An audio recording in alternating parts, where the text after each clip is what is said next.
Female reproductive system. और उसके बाद हमने बेटा टॉपिक कंप्लीट किया था, वो था फीमेल सेक्स सेल, जिसे हम ओवम भी बोलते हैं या सेकेंडरी oocyte भी बोलते हैं। ठीक है ना बेटा। चलो बेटा, अब देखिए हमने मेल रिप्रोडक्टिव सिस्टम कंप्लीट किया, मेल सेक्स सेल भी पढ़ी, फीमेल रिप्रोडक्टिव सिस्टम कंप्लीट किया, फीमेल सेक्स सेल भी पढ़ी। अब जब ये मेल सेक्स सेल और फीमेल सेक्स सेल मिल जाती हैं, ठीक है, और इनके मिलने को हम बोलते हैं फर्टिलाइजेशन। ये तब पॉसिबल है, मेल सेक्स सेल और फीमेल सेक्स सेल ये आपस में तब मिल सकती है बेटा जब कॉपुलेशन हो जाएगी। कॉपुलेशन का मतलब जब मेल और फीमेल आपस में मिल जाएंगे। जब मेल और फीमेल आपस में मिल जाते हैं, सेक्स करते हैं, उस चीज को हम कॉपुलेशन बोलते हैं। बेटा याद रखिए, जब मेल सेक्स सेल और फीमेल सेक्स सेल आपस में मिल जाती हैं और उसके बाद जो प्रोसेसेस होती हैं, अब हमारा टॉपिक वही है, तो उस चीज को हम बोलते हैं फर्टिलाइजेशन। तो मैं बता सकता हूं फर्टिलाइजेशन एक ऐसा प्रोसेस होता है जिसमें मेल सेक्स सेल मिलती है फीमेल सेक्स सेल के साथ। ठीक है ना बेटा। याद रखिए, सबसे पहले मैं एंट्रेंस के दो टर्म्स यहां पे ऐड करना चाहता हूं ताकि मुझे दिल को तसल्ली और सुकून मिल जाए। देखिए बेटा, अगर हम बात करेंगे मेल सेक्स सेल और फीमेल सेक्स सेल की मॉर्फोलॉजी की, इनकी शेप की, मेल सेक्स सेल की शेप अलग कुछ होती है, फीमेल सेक्स सेल की शेप कुछ अलग होती है। मैंने आपको एक बार एक वीडियो लेक्चर में बताया था जिसका नाम है एंट्रेंस टर्म्स, उस वीडियो लेक्चर का नाम है, उसमें मैंने बात की थी कि जब भी मेल सेक्स सेल और फीमेल सेक्स सेल आपस में डिफरेंट होती है, उनकी शेप, उनकी मॉर्फोलॉजी, उनका स्ट्रक्चर जब डिफरेंट होता है, तो ऐसी सेक्स सेल्स को हम बोलते हैं बेटा हेटेरोगैमी। तो male sex cell of humans and female sex cell of humans, they are heterogamic pattern. ठीक है ना, उनका हेटेरोगैमिक नेचर होता है, वो उनकी शेप अलग अलग होती है, नंबर वन। और दूसरा जो है बेटा, थोड़ी तसल्ली मुझे दिल को मिली और पूरी तसल्ली मिलने के लिए मुझे पॉइंट बोलना जरूरी है। देखिए बेटा, फर्टिलाइजेशन दुनिया में दो किस्म का होता है। क्लास 8 में पेज नंबर 36 पे एक चैप्टर स्टार्ट होता है जिसका नाम है रिप्रोडक्शन। बेटा आपने उस चैप्टर में इस चीज का पढ़ा होगा कि fertilization is of two types, एक होता है internal fertilization and the second one is known as external fertilization. बेटा मुझे बताने दो, एक्सटर्नल फर्टिलाइजेशन का मतलब जब मेल सेक्स सेल और फीमेल सेक्स सेल बॉडी के बाहर मिलते हैं, फीमेल भी अपनी सेक्स सेल बाहर निकालती है, मेल भी अपनी सेक्स सेल बाहर निकालता है, और जब सेक्स सेल दोनों बाहर निकल आ गई, उसके बाद वो बाहर कहीं मिलते हैं, यानी कि एनवायरनमेंट में बाहर मिलते हैं, पानी में मिल जाते हैं, किसी मीडियम में मिल जाते हैं। ऐसी फर्टिलाइजेशन को मेल और फीमेल सेक्स सेल तो मिल गए बट बॉडी से बाहर मिल गए, ऐसी फर्टिलाइजेशन को हम क्या बोलेंगे?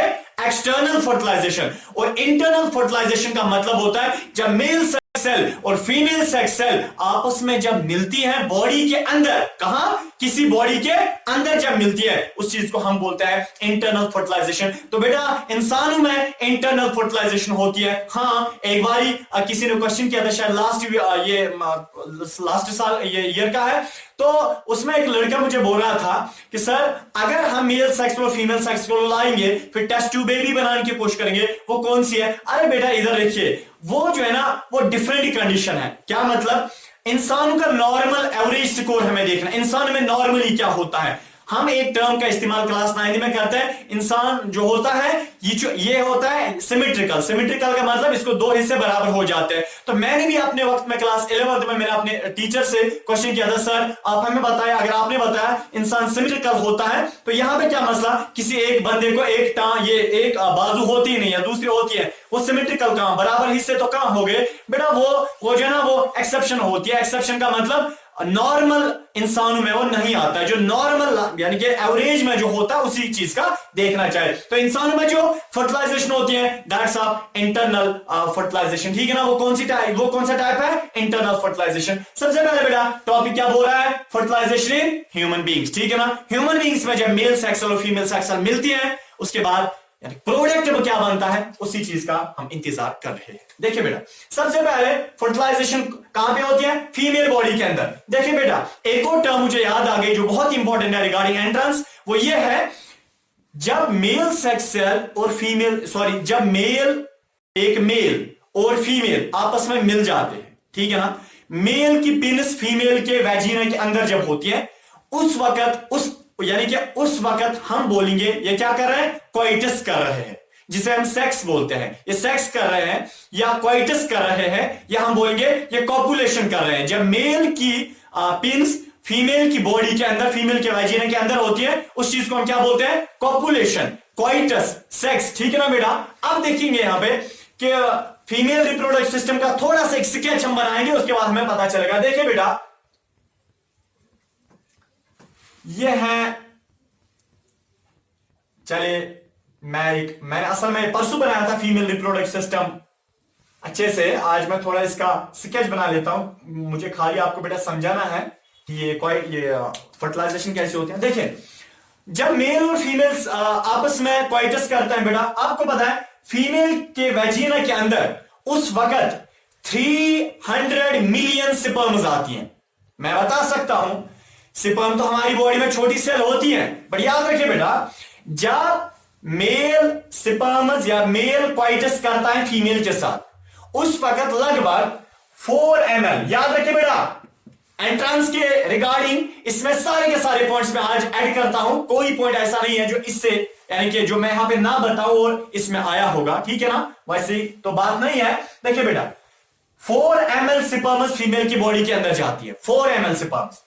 और जब बेटा 4 ml स्पर्म्स अंदर गई, ये 4 ml कितने इसमें स्पर्म्स होती हैं? 4 ml तो कंटेंट होता है, 4 ml में कितनी स्पर्म्स? ऐसे मेरे पास पानी का एक गिलास है, एक गिलास, ठीक है ना, उसमें लगभग 100 ml है। अगर 100 ml पानी है, उसमें कितने वाटर मॉलिक्यूल्स हैं? उसमें करोड़ों वाटर मॉलिक्यूल्स हैं। इस तरह 4 ml स्पर्म कहां गई? 4 ml स्पर्म यहां पे आ गई। इधर देखिए बेटा, स्पर्म का स्ट्रक्चर भी हमने पढ़ा, जिससे पिछले वाले वीडियोस देखे हमने, हमारे लेक्चर्स पिछले वाले देखे रिगार्डिंग दिस टॉपिक। बेटा याद रखिए, उसी को टॉपिक समझ आएगा, वरना तो समझ आने वाला ये नहीं है, ठीक है। अब देखें, 4 ml स्पर्म अंदर जाते हैं। इस 4 ml स्पर्म जो है, इसमें 300 मिलियन स्पर्म्स होती है, 300 मिलियन स्पर्म्स आ जाते हैं फीमेल की बॉडी के अंदर। बट बेटा याद रखिए, only 500 sperms passing to reach here, ठीक है ना। या मैं बता सकता हूं, खाली बेटा इनमें से कुछ परसेंट, लगभग 300 मिलियन स्पर्म्स यहां पे आ गई, और खाली 300 मिलियन स्पर्म्स में 500 ml स्पर्म्स यहां तक पहुंच जाती है। इससे पहले मुझे एक और बात बताने दो। इधर देखिए बेटा, यह है ओवरी। ओवरी से जब ओवुलेशन होती है, मींस के ओवरी के अंदर जो फीमेल सेक्स सेल होती है वो बाहर निकलती है ना, आप देखिए वो जो बाहर निकलती है। इधर देखिए बेटा, जब फीमेल सेक्स सेल इस ओवरी से बाहर निकली और ये जो ओवम है ये बाहर निकला, इस प्रोसेस को हम बोलते हैं ओवुलेशन। क्या बोलते हैं? OVU, ovulation. ओवुलेशन एक ऐसा प्रोसेस होता है जिस प्रोसेस में ये बाहर निकलता है। बेटा इधर के कब बाहर निकलता है? इंशाल्लाह वो दूसरे टॉपिक में है, जब हम तीसरे टॉपिक में, जब एम्ब्रियोनिक स्टेज के बाद जब हम मेंस्ट्रुअल साइकिल का टॉपिक उठाएंगे। इधर के जब ये बेटा बाहर निकला, ये ओवम फीमेल की सेक्स जब बाहर निकली, इस प्रोसेस को हम क्या बोलते हैं? ओवुलेशन। अब देखिए, इस ओवम को अट्रैक्ट कौन करता है? फीमेल के फैलोपियन ट्यूब के इन्फेंडिब्यूलम हिस्से में जो फिंगर लाइक प्रोजेक्शंस होती हैं, और वो फिंगर लाइक प्रोजेक्शन इसको ऐसे करती है, आ जाओ आ जाओ आ जाओ, ठीक है ना। अब देखिए बेटा, और ये फाइनली ये यहां पे आ जाता है। इन फिंगर लाइक प्रोजेक्शंस के बीच में एक छेद होता है, एक पोर होता है, जिसे हम ऑस्टिया बोलते हैं। ऑस्टिया के अंदर ये फीमेल सेक्स अंदर जाती है। बेटा इधर देखिए, जब ये फीमेल सेक्स अंदर गई, यहां पे आ गई फैलोपियन ट्यूब के इन्फेंडिब्यूलम है, इन्फेंडिब्यूलम याद रखिए, अंदर होते हैं ना बाल, इस फैलोपियन ट्यूब के अंदर से सीलिया होते हैं बाल, याद रखिए। ये फीमेल सेक्स सेल इमोबाइल है, मूवमेंट नहीं करती है, बट जो अंदर फैलोपियन ट्यूब के अंदर बाल है, इसको धक्का देते हैं, धक्का देते हैं। जब इसको धक्का दिया गया, बेटा याद रखिए, इसको यहां तक पहुंचाया जाता है। कहां तक? यहां तक। इस जगह का नाम क्या है बेटा? एक बार एंट्रेंस में आया है 2003 जेकेसीटी का, सर्च करना है क्वेश्चन। इधर के बेटा, यहां तक जब ये पहुंचा, इस जगह को हम क्या बोलते हैं? इसको हम बोलते हैं, जहां पे sex cell finally female sex cell जहां पे रुक जाती है, उस जगह को हम बोलते हैं ए I junction, A I junction. देखिए बेटा क्या मतलब, ए आई क्या मतलब होता है, मैंने आपको एक बार बताया था, ये जो फीमेल फैलोपियन ट्यूब होता है इसके 3 पार्ट्स होते हैं। यहां तक एक पार्ट इन्फेंडिब्यूलम, यहां से यहां तक इसको हम बोलते हैं बेटा एम्प्यूला, एम्प्यूला से यहां तक कौन सा होता है इस्थेमस। बेटा एम्प्यूला और इस्थेमस जहां पे टच करता है आपस में, इसको हम बोलते हैं ampullary isthmus junction, A I junction, ampullary isthmic junction, या एम्प्यूला इस्थेमस जंक्शन बोलो या एम्प्यूलरी इस्थेमिक जंक्शन बोलो। क्या, A M P U L L A R, ampullary I S T H A M I, isthmic junction. ये वो जगह होती है जहां पे फाइनली फीमेल सेक्स सेल क्या करती है, रुक जाती है। देखिए बेटा, और फीमेल सेक्स सेल जब ओवरी से निकली थी, इसको 12 घंटे लगे थे यहां तक पहुंचने में। सफर बड़ा लंबा था, ठीक है ना, सफर दूर है, जाना जरूर है। इधर के बेटा, इधर के, ये फीमेल सेक्स सेल जो अंदर बनी ना, ये जब बाहर निकली, निकलते निकलते इस प्रोसेस को हम ओवुलेशन बोलते हैं। और बेटा ये ए आई जंक्शन पे पहुंची, इसको यहां तक निकलने से लेके पहुंचने तक इसको 12 आवर्स लगते हैं, 12 आवर्स। क्लियर हो गया? चलिए, अब पता है आपको, अगर एंट्रेंस में कभी आपको क्वेश्चन पूछा जाएगा कि कहां पे फीमेल सेक्स सेल पाई जाती है जहां पे इसको फर्टिलाइज होना है, सबसे पहले जो प्रेफरेंस देनी है वो देनी है एम्प्यूलर इस्थेमस जंक्शन, कि एम्प्यूला और इस्थेमस के बीच में होती है। बट अगर ये ऑप्शन नहीं होगा, पहली प्रेफरेंस इसी को देने है, ए आई जंक्शन पे। अगर ये ऑप्शन नहीं होगा, दूसरी प्रेफरेंस इसको देना, एम्प्यूला में होती है। याद रखिए बेटा, इस्थेमस में कभी फीमेल सेक्स हो ही नहीं सकती है, क्योंकि इस्थेमस तक इसकी लाइफ फिर तब तक खत्म हो जाती है और इसको वहां पे सीरिया ऐसे नहीं होते जो इसको मूवमेंट करा सकते हैं। याद रखिए, एम्प्यूला में हमेशा क्या होगी, एम्प्यूला और इस्थेमस में इसके बीच में जंक्शन में फीमेल सेक्स सेल पाई जाती है। हाँ, अगर एंट्रेंस में ये वाला ऑप्शन ना होगा तो बेटा दूसरी जो प्रेफरेंस आपको देनी है वो इस चीज की देनी है कि जो फीमेल सेक्स सेल है ये फिर एम्प्यूला में होती है। अगर एम्प्यूला वाला ऑप्शन भी नहीं होगा, तीसरी प्रेफरेंस किसको देना, ओवरऑल फैलोपियन ट्यूब को। ठीक है ना बेटा? चलिए आगे जाते हैं। देखिए, अब यहाँ पे 12 इधर के 12 घंटे इसको यहां तक पहुंचने में लगे और फिर और 12 घंटे यहाँ पे इंतजार करता है अपने दुल्हे का। यहां से दुल्हन आ गई, इसने 12 घंटे यहां तक इसको सफर करने में लगे, 12 घंटे लगे सफर करने में, और फिर 12 घंटे तक और वेट करती है। इसका मतलब है जो फीमेल सेक्स सेल होती है इसकी लाइफ टोटल में 24 आवर्स होती है। इसका लाइफ स्पैन जो होता है बेटा वो 24 आवर्स होता है। तो लाइफ स्पैन जो बेटा ओवम जो होता है वो 24 आवर्स टोटल में होता है। हाँ, इधर के 48 आवर्स कुछ बुक्स में लिखा है, बट जो नॉर्मल इसका लाइफ स्पैन है बेटा वो है 24 आवर्स। 12 घंटे चलने में और 12 घंटे इंतजार में। इधर के अपने माशोक का इंतजार ये कर रही है फीमेल सेक्स सेल, बट माशोक कहां से आ रहा है? माशोक मेरा मतलब यहां पे बेटा ये जो मेल सेक्स सेल होते हैं जिसे हम स्पर्म भी बोलते हैं। याद रखिए, अगर मेल ने यहां पे 300 मिलियन स्पर्म्स डिपॉजिट की फीमेल के वेजिना के अंदर, बेटा याद रखिए अब ये जो स्पर्म्स है ये खाली 500 स्पर्म्स यहां तक पहुंच जाती है। 500 स्पर्म्स खाली इस फीमेल सेक्स सेल के साथ टच करते हैं। याद रखिए बेटा, बाकी कहां चले जाते हैं? अरे जो बाकी मिलियन ऑफ स्पर्म्स है वो कहां चले जाते हैं बेटा? वो मर जाते हैं। सर रीजन क्या है? याद रखिए बेटा, कुछ स्पर्म्स ऐसी होती है वो इमैच्योर होती है, कुछ स्पर्म्स ऐसी होती है बेटा उनमें उतनी एनर्जी होती नहीं है कि वो यहां तक पहुंच जाए। कुछ स्पर्म्स ऐसी होती है कि वो मर जाती है फीमेल के जेनिटल ट्रैक्ट के अंदर, फीमेल के सर्विक्स के अंदर, फीमेल के यूट्रस के अंदर। सर रीजन क्या है? अरे याद रखिए, ये जो फीमेल का यूट्रस होता है ना एसिडिक होता है, इसमें एसिडिक नेचर होता है। इसका जो पीएच होता है वो बिलो 7 होता है, जिसकी वजह से वो स्पर्म जो है वो एसिडिक नेचर की वजह से हम मर जाती है। 500 स्पर्म यहां तक पहुंच गई। याद रखिए बेटा, आपको पता है जब यहां पे स्पर्म पहुंच गई ना, आप देखिए होता क्या है, यही फीमेल सेक्स सेल और मेल सेक्स सेल जब आ गई वो बेटा मिलते हैं, वो आपस में मुलाकात करते हैं, वो हगिंग करते हैं। कहां पे बेटा? यहां ए आई जंक्शन में। अब देखिए वहां से दुल्हन आ गया, यहां से दुल्हन इंतजार में, ए आई जंक्शन पे वो मीट करते हैं। बेटा याद रखिए, इसी ए आई जंक्शन को मैंने वहां पे जूम किया, मैंने इस फीमेल सेक्स सेल को वहां पे लिया, यही फीमेल सेक्स सेल जो वहां पे मैंने बनाई। आपको पता है अब मैं वहां पे आपको दिखाने जा रहा हूं कि जब यहां से मेल सेक्स सेल आई, चले बेटा यहां से ये मेल सेक्स सेल आई, देखिए ये मैंने मेल सेक्स सेल बनाई, इसी ये मेल सेक्स सेल जो है ये जब फीमेल सेक्स सेल के साथ मिल जाएगी तो क्या हो जाएगा? इधर रखिए बेटा, सर क्या फीमेल सेक्स सेल यहां से निकलती है या इस ओवरी से बेटा, या इससे निकलेगी या इससे, दोनों से नहीं निकलती है, याद रखिए, या इससे निकलेगी, दोनों से नहीं निकलेगी। इधर रखिए, हाँ हमें पता है कि जो मेल सेक्स सेल होती है इसमें ऊपर क्या होता है बेटा,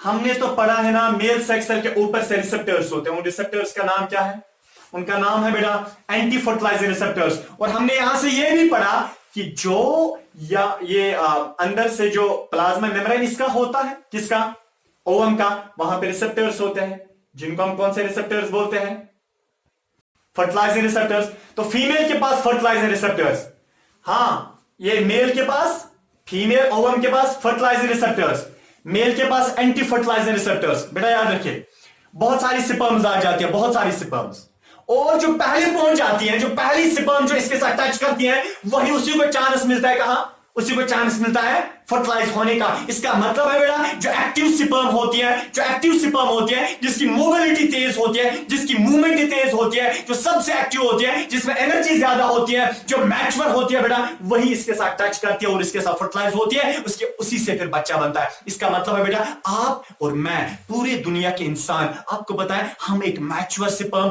हम एक एक्टिव स्पर्म से बने हैं। कुछ दिन पहले बेटा व्हाट्सएप पे मैसेज आया करते थे कि आपको पता है कि इंसान जो है, आप यानी कि मैसेज भेजा जाता था कि एक दूसरे को फ्रेंड सर्कल में, कि आपको पता है आप तो क्या बने हो, एक्टिव स्पर्म से बने हैं, ठीक है ना, आप तो एक्टिव हो। इधर के बेटा बहरहाल ये जो स्पर्म है, ये जो ओवम है, स्पर्म से क्या है, एंटी फर्टिलाइजिंग रिसेप्टर्स, इस ओवम में क्या है, फर्टिलाइजिंग रिसेप्टर्स। देखिए सबसे पहले क्या होता है, जो स्पर्म पहले पहुंच जाएगी वही अंदर जाएगी, ठीक है, बाकी स्पर्म्स आदि पीछे है, क्योंकि अलग अलग मूवमेंट, मोबिलिटी अलग अलग होते हैं। कुछ स्पर्म्स ऐसे ऐसे चलते हैं, कुछ तेज चलती हैं। इधर देखिए, सबसे पहले 300 मिलियन स्पर्म्स आए, कुछ मर गई, जो कामयाब हो गई यहां तक पहुंचने में, उनमें से खाली एक कामयाब होती है। इसका मतलब 300 मिलियन स्पर्म्स में एक सेक्स सेल खाली कामयाब होती है। इसीलिए वो पागल तो वहां पे नहीं हुआ है 3 इडियट उस पिक्चर में, वो क्या वहां पे बोलता है उस आमिर खान वगैरह से, आपको पता है उन 3 इडियट से क्या बोलता है, और आप जो है लाइफ इज ए रेस, ठीक है ना, लाइफ रेस है, कि हम जब मां के पेट के अंदर थे तब भी स्पर्म 300 मिलियन स्पर्म से आपस में रेस की और एक कामयाब हो गई। बेटा यही रेस जिंदगी का फंडा भी है। इधर के ये जो मेल सेक्स सेल है जो पहले पहुंची, आपको पता है इसका जो एक्रोसोम है, मेल सेक्स सेल का जो एक्रोसोम है, एक्रोसोम से एक एंजाइम निकलता है। मैंने आपको पहले ही बोला है, उस एंजाइम में असल में 2 किस्म के एंजाइम निकलते हैं। एक का नाम होता है hyaluronidase enzyme, HY, hyaluronidase enzyme, hyaluronidase enzyme, ase, इसको लास्ट पे एस है, एस मींस एंजाइम। और दूसरा निकलता है कोरोना रेडिएटिंग पेनिट्रेटिंग एंजाइम, ठीक है ना। इधर के बहरहाल तो आपको ये एंजाइम याद रखना है, हाई एलुरोनिडेज एंजाइम। बेटा याद रखिए, जब ये हाई एलुरोनिडेज एंजाइम यहां से निकला मेल सेक्स सेल के एक्रोसोम से, बेटा याद रखिए, आपको पता है मैं ग्रीन कलर से दिखाऊंगा, वो एंजाइम कहां जाता है, वो एंजाइम जाता है फॉलिकल सेल्स के पास। फीमेल को ऊपर से फॉलिकल सेल्स होती है। मैंने आपको पिछले वाली वीडियो में बताया कि फॉलिकल सेल्स आपस में बाइंड होती है, वो चिपकी होती है, किसके, हाई एलुरोनिक एसिड की वजह से। देखिए जब हाई एलुरोनिडेज एंजाइम निकला, उसने बेटा क्या किया, फॉलिकल सेल्स के बीच में हाई एलुरोनिक एसिड उसको डिसॉल्व किया। इसका मतलब फॉलिकल सेल्स क्या हो गई, वो लूज हो गई। जब फॉलिकल सेल्स बेटा लूज हो गई इधर के, जिसकी वजह से जब वो लूज हो गई, इस स्पर्म को अंदर जाने की क्या मिलती है बेटा, इसको अंदर जाने की एक परीक्षा मिलती है, अंदर जाने का एक रास्ता मिलता है। इधर देखिए बेटा, जब ये मेल सेक्स सेल अंदर आ गई, ठीक है, मिलता है बेटा। इधर देखिए, जब स्पर्म आगे आई, थोड़ा सा मैं आपको यहां पे और दिखाता हूं, ये जो बेटा स्पर्म है ये और आगे आ गई। इधर देखिए, ये स्पर्म जो है ये और आगे आ गई। देखिए बेटा, यहां पे अब रिसेप्टर्स है, ठीक है, अब यहां पे क्या है, रिसेप्टर्स है। और मेल सेक्स सेल के रिसेप्टर्स, मेल सेक्स सेल के रिसेप्टर्स और फीमेल सेक्स सेल के रिसेप्टर्स, मेल सेक्स सेल में कौन से रिसेप्टर्स होते हैं बेटा, इनमें होते हैं, उनको हम बोलते हैं एंटी फर्टिलाइजिंग रिसेप्टर्स, और फीमेल सेक्स सेल में होते हैं फर्टिलाइजिंग रिसेप्टर्स। इसका मतलब है ये anti fertilising receptors plus fertilising receptors, जब भी बेटा आपस में रिसेप्टर्स आपस में बाइंड हो जाते हैं, ठीक है, तो वहां पे एक रिएक्शन होती है, और उस रिएक्शन को हम बोलते हैं बेटा कंपैटिबिलिटी रिएक्शन, या हम बता सकते हैं fertilising anti fertilising receptor reaction बोलते हैं। याद रखिए बेटा, ये बहुत इंपॉर्टेंट पॉइंट है कि ये जो मेल सेक्स सेल होती है इसमें जो एंटी फर्टिलाइजिंग रिसेप्टर्स हैं, फीमेल सेक्स सेल में ये फर्टिलाइजिंग रिसेप्टर्स हैं। बेटा याद रखिए, आपको पता है ये रिसेप्टर्स बहुत इंपॉर्टेंट है। अगर ये रिसेप्टर्स ना होते, एक इंसान से क्या बनता, एक इंसान जो फीमेल एक होती है इंसानों की, उससे कभी गड्ढा भी पैदा हो सकता था, एक सांप भी पैदा हो सकता था,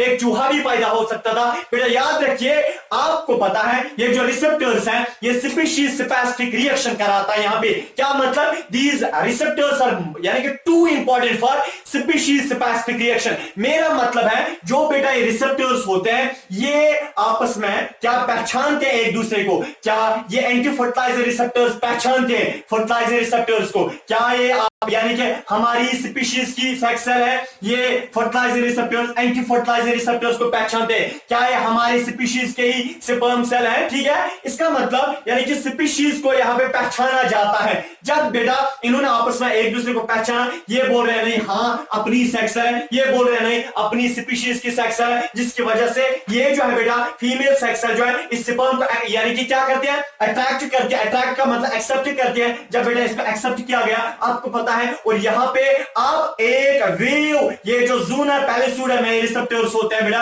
आप ज़ूनर पैलिस्यूडम है, अब एक वेव जनरेट होती है। जो ही बेटा रिएक्शन हो गई, कौन सी रिएक्शन, जो ही बेटा ये कंपैटिबिलिटी रिएक्शन, या मैं बता सकता हूं anti fertilization anti fertilizing fertilizer receptor reaction जब हो गई, या स्पीशीज स्पेसिफिक रिएक्शन जब हो गई बेटा, अब यहां पे एक ज़ूनर पैलिस्यूडम है, एक वेव जनरेट होती है, जिस वेव को हम डीपोलराइजेशन वेव बोलते हैं। बेटा याद रखिए, जब डीपोलराइजेशन वेव हो गई, आपको पता है बेटा और क्या होता है, ये जो स्पर्म होती है, स्पर्म से बेटा यहां पे एक एंजाइम निकलता है, जिस एंजाइम को बोलते हैं बेटा ज़ूनालाइसिन। ज़ूनालाइसिन इसका मतलब स्पर्म से दो एंजाइम्स निकलते हैं। एक पहला वाला एंजाइम एक्रोसोम से निकला, एक्रोसोम से कौन सा, हाई एलुरोनिडेज एंजाइम निकला। उस हाई एलुरोनिडेज ने क्या किया बेटा, उसने यहां पे फॉलिकल सेल्स के बीच में हाई एलुरोनिक एसिड को खत्म किया, जिसकी वजह से स्पर्म को एक परीक्षा, एक चांस मिल गया अंदर आने का। उसके बाद ये स्पर्म जो है बेटा, ये दूसरा प्रोसेस क्या करता है, ये फर्टिलाइजर रिसेप्टर्स के साथ मिल जाता है। जब ये मिल गया, वहां पे स्पीशीज स्पेसिफिक रिएक्शन हो जाती है। और बेटा तीसरा प्रोसेस क्या होता है, जो स्पर्म होती है एक एंजाइम निकालती है, जिसको हम बोलते हैं ज़ूनालाइसिन एंजाइम। जब स्पर्म में ज़ूनालाइसिन एंजाइम निकला, ये वहीं से बोलता है, ज़ूना का मतलब ज़ूनर पैलिस्यूडा, लाइसिन का मतलब ब्रेक करना, तोड़ देना, खत्म करना, डीजेनरेट करना, ठीक है ना, सफेद हस्ती से मिटा देना। इसका मतलब है ज़ूनालाइसिन एंजाइम जब स्पर्म से निकला बेटा, याद रखिए वो एंजाइम कहां पे आता है, वो इस ज़ूनर पैलिस्यूडा के पास आता है। ज़ूनर पैलिस्यूडा को वार्न करता है, धमकाता है, बोलता है ज़ूनर पैलिस्यूडा से, एक तो अपने आप को काम करो, एक तो अपने आप को क्या, एक तो अपने आप को छेद बनाओ, क्योंकि मेहमान आ रहा है, क्योंकि दुल्हा आ रहा है। इसका मतलब है बेटा, जब ज़ूनालाइसिन एंजाइम निकला कि स्पर्म से, उसने ज़ूनर पैलिस्यूडा को छेद बनाया, जिसकी वजह से बेटा स्पर्म को और अंदर जाने की परीक्षा और चांस मिलता है बेटा।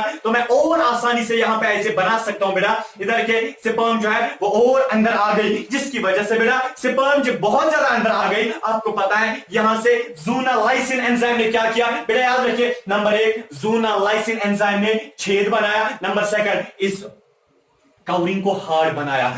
ज़ूनालाइसिन एंजाइम ने ज़ूनर पैलिस्यूडा कवरिंग को हार्ड बनाया, ताकि यहां से अगर एक और स्पर्म आ रही होगी, उसको अंदर जाने का चांस नहीं मिलेगा, अंदर जाने का चांस नहीं मिलेगा। ठीक है बेटा, आपको पता है ये जो स्पर्म है, अब इस ऊलीमा का मतलब होता है जो अंदर सेल प्लाज्मा मेम्ब्रेन होता है। बेटा आपको पता है जो ही ये प्लाज्मा मेम्ब्रेन के साथ टच करती है ना, कौन, ये स्पर्म, और इसका हेड अंदर चला जाता है। बेटा इधर के जब हेड अंदर चला गया, आपको पता है बेटा वहां से अंदर ये जो टेल तो बाहर ही रहती है, टेल इसकी बाहर ही रह गई, बट अंदर जो इस साइटोप्लाज्म है, sex cell, female sex cell के साइटोप्लाज्म है, जो कॉर्टिकल ग्रैन्यूल्स होते हैं, वो पहले ही एक्टिवेट उनको किया गया था, उन कॉर्टिकल ग्रैन्यूल्स को पहले एक्टिवेट किया गया था। ठीक है बेटा, जब वो कॉर्टिकल ग्रैन्यूल्स एक्टिव हो गए थे, वो कॉर्टिकल ग्रैन्यूल्स अब बाहर निकलते हैं। बेटा जो ही वो बाहर निकले, आपको पता है वो क्या करते हैं, वो फर्दर अगर जोना पेलिसुडा के ऊपर और कुछ होते हैं, कुछ रिसेप्टर्स होते हैं, फर्टिलाइजिंग रिसेप्टर्स,